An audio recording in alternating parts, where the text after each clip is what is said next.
I'm Kronicz from the most extreme wrestling, and it's time today to talk about former WWE Women's Champion Chyna.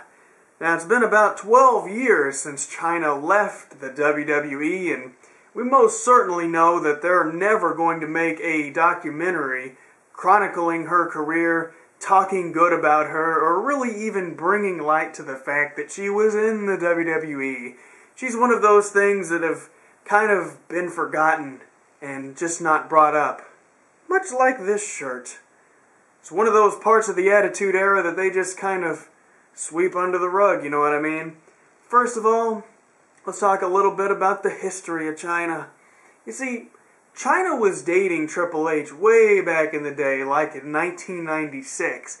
And Triple H actually kind of brought in Chyna. Since they were dating and everything, she was out there. And I think it was actually Vince McMahon that saw her working out with Triple H, if I'm remembering correctly. And they kind of got introduced, and then Chyna came into the WWE as Triple H's, or at the time as he was known as, Hunter Hearst Helmsley's bodyguard. And it wasn't too long that DX was formed, and DX, you know, it was like Rick Rude, it was Shawn Michaels, it was Triple H, and Chyna, and they were all together. Chyna stayed in DX until about 1999. I think she went over to the corporation, and then this was, 1999, and then Stephanie McMahon kind of came into the picture, and the McMahon-Helmsley era began, and a real-life little relationship began with Triple H and Stephanie. Chyna kind of got pushed to the side a little bit in real life and on television, and their relationship kind of fell apart. And that was kind of the downfall of Chyna, as she was kind of pushed out of the company.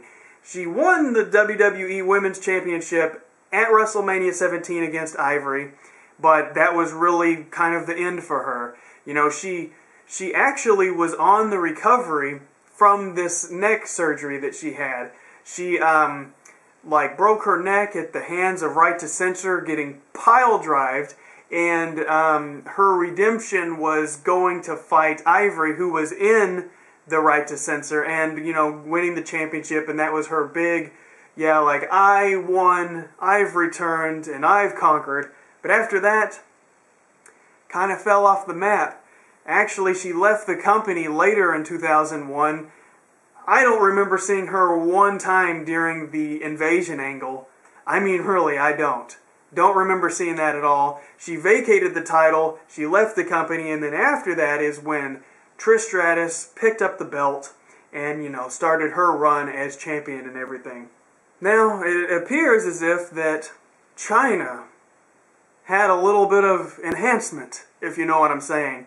When she came into the WWE, she was kind of flat-chested, I guess you could say. And she got breast enhancements. Actually, more than once. I think she actually popped one during a match. And, you know, she had always said that she wanted to look more like a woman. So, she got breast enhancements to look more like a woman. She also had her jawline altered and some cosmetic things done to her face. After she was kicked to the curb, you know, I kind of felt a little bit sorry for her. You know, it's kind of messed up. I mean, think about it. She was dating Triple H, and then somebody hotter and more successful with more money and all this potential comes around, and Chyna just gets dumped, kicked to the curb. I felt a little bit sorry for her.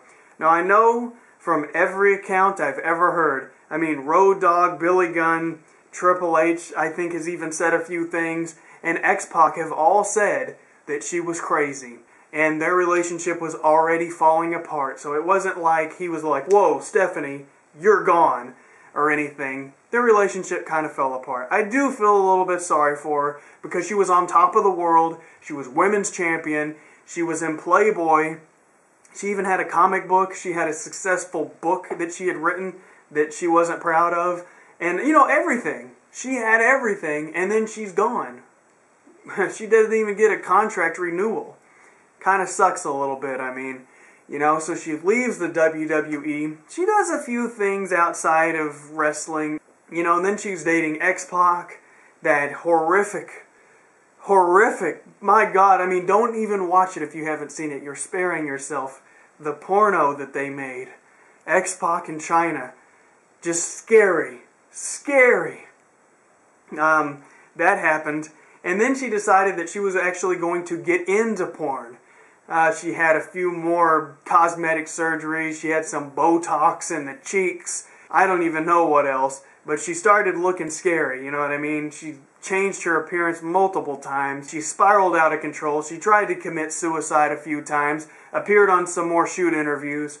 Just spiraling out of control. Then she decided that she's going to be a porn star, which was just even more scary. And I'm sad a little bit. And I just felt so bad for her. I mean, such a promising career spiraled into this. And she appeared on TNA for like 1 second. I don't really know how the TNA fans felt about that, but I was just kind of like, huh? What's going on? But there you go. Poor old Chyna. Had such a promising career, I guess. Just such a part of the Attitude Era, you know. She was in pretty much all of the original DX. And then she kind of disappeared. Just kind of sucks, you know what I mean? But that's the life of a wrestler, I guess. But it's kind of messed up because, you know, if a male wrestler gets fat or they get ugly, the fans will accept them. You know good and well if Triple H was 100 years old and came out and wrestled, you'd still cheer for him. If old Ric Flair and Hulk Hogan showed up on Raw tomorrow and wrestled CM Punk, people would bow down and worship no matter how grotesque they look, no matter how much their abilities have deteriorated because their body had degenerated and all this sort of thing. People would cheer and love them. But for women, it's different. If you're no longer beautiful, you're no longer useful.